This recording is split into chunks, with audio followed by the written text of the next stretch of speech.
मैं अपनी जमात को भरोसा दिलाता हूँ, अपनी जमात को खास तौर पर इंशाअल्लाह मैं आपके सर को शर्म से झुकने नहीं दूंगा।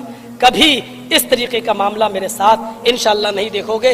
ये इल्जामात वक्ती तौर पर हैं, कोर्ट में मुकदमा चलेगा, लड़की ना होटल साबित कर पाएगी, ना होटल में एंट्री साबित कर पाएगी, ना उसके घर में हमें कभी कोई बता सकता कि मैं कभी गया हूं, और ना मेडिकल रिपोर्ट में कोई साबित कर सकता है कि मेरा काम किसी होटल में एंट्री नहीं, कभी उस लड़की की शक्ल तक नहीं देखी है। इंशाअल्लाह सच सच होता है और एक दिन ये सूरज की तरह चमकेगा। कुछ बदलियां आती हैं और सूरज को चमकने से रोक देती हैं, लेकिन सूरज फिर चमकता है। बस एक फितना, एक साजिश है और ये किसी के भी साथ हो सकता है। हजरत आयशा इस तहमत से नहीं बच सकी, हजरत यूसुफ अलैहिस्सलाम इस तहमत से नहीं बच सके। मेरे भाइयों, जब कोई आदमी जितने ऊंचाई पर जाता है उसके दुश्मन उसको उतनी ऊंचाई से गिराने वाले भी उतने पैदा होते हैं।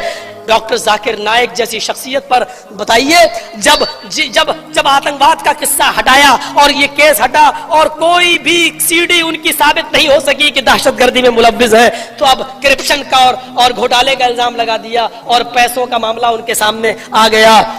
अब इंटरनेट पर छाया हुआ है कि सऊदी गवर्नमेंट ने उनको नेशनलिटी दे दी। अल्लाह करे कि ये खबर सच हो और अल्लाह उनकी हिफाजत फरमाए, अल्लाह उनकी हिफाजत करे और अल्लाह उनसे दीन का काम लेता रहे। मेरे प्यारे साथियों, मैं हिंदुस्तान में हूं, हिंदुस्तान में रहूंगा, मैं हिंदुस्तान को छोड़ के नहीं जाऊंगा। चाहे कितने बड़े बड़े मुकदमे मेरे ऊपर चलें, कितने बड़े बड़े मुकदमे चलें, मैं मुकदमों को चैलेंज करता हूं और फेस करना जानता हूं। और मुझे हमारे हिंदुस्तान की अदालत पर भरोसा है कि एक दिन इंशाअल्लाह बाइज्जत बरी होकर मैं निकलूंगा। प्यारे दोस्त, ये थी सुपर और बंदर की तरह इज़ा ज़हरतिल जब नाच गाने ज्ञानात पर जाएंगे और जब शराब आम हो जाएगी, उस वक्त चेहरा अंदर उस सुपर की तरह लोगों का।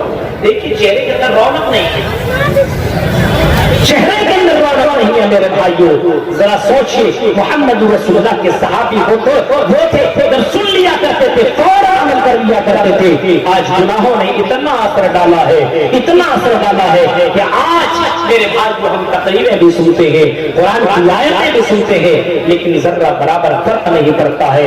हजरत अब्दुल्लाह इब्न मसूद इसी वजह से कहा करते थे, इन्नल मोमिना यरा जुनूबहु कज़ुबाल मर, इन्नल मोमिना यरा जुनूबहु कान्नहु काइदुन तहता जबल। एक मोमिन की पहचान ये, जब कोई गुनाह करता है तो मेरे भाइयों, हजरत अब्दुल्लाह इब्न उमर कहते हैं कि गुनाह करने के बाद वो थर-थर कांपने लगता है, वो रोने लगता है, गिड़गिड़ाने लगता है कि अल्लाह मैंने गलती कर ली, अल्लाह मुझे माफ कर दे। उसको ऐसा लगता है किसी पहाड़ के नीचे बैठा हुआ है और पहाड़ गिर जाएगा और वो आदमी चकनाचूर हो जाएगा, मर जाएगा। उसको इस बात का खौफ लगा रहता है कि मेरे पता नहीं मौत कब वाक़ई हो जाएगी, मैंने गलती की है। मौमिन जो वाकई मौमिन होता बंदा या बंदी, जब गुनाह होता तो फौरन घबरा जाता है, अब क्या हुआ, फौरन माफी मांगता है। आपने गामदिया कबीले की उस औरत का भी वाक़या आपने सुना था और सुना होगा कि उसने ज़िना किया तो उसको एहसास हुआ, फौरन अल्लाह के रसूल के पास आई और कहा कि अल्लाह के रसूल मुझे गुनाह से पाक कर, गलती मैंने की है, अल्लाह के रसूल मुझे पाक कर दीजिए। बड़ा लंबा वाक़या, अल्लाह के रसूल ने उसको सजा दी और जमीन के ऊपर गाड़ करके पत्थरों से मार मार करके उसको हलाक कर दिया गया। मेरे भाई, उसको एहसास था कि अगर मैंने दुनिया के अंदर इसकी सजा न पाई तो आखिरत में जहन्नम के उस अज़ाब को, उस आग को कैसे बर्दाश्त में करूंगी। ये मुझे तो इस बात का खौफ था, वो जानती थी कि मैंने गलती की है। इन्नल मुमिना यरा जुनूबहु कअन्नहु काइदुन तहता जबल। जब एक मोमिन गलती करता है तो उसको ऐसा लगता है कि पहाड़ के नीचे बैठा हुआ है और पहाड़ ना जाने कब गिर जाए और वो चकनाचूर हो जाए। लेकिन जो फाजिर होता है, काफिर होता है, गुनहगार होता है, जो मुजरिम होता है, जो अल्लाह का नाफरमान बंदा होता है, वो गुनाह करता तो उसको ऐसा लगता है उसके नाक में एक मच्छर, एक मक्खी बैठी हुई है और ऐसे भगा रहा, बस हो गया।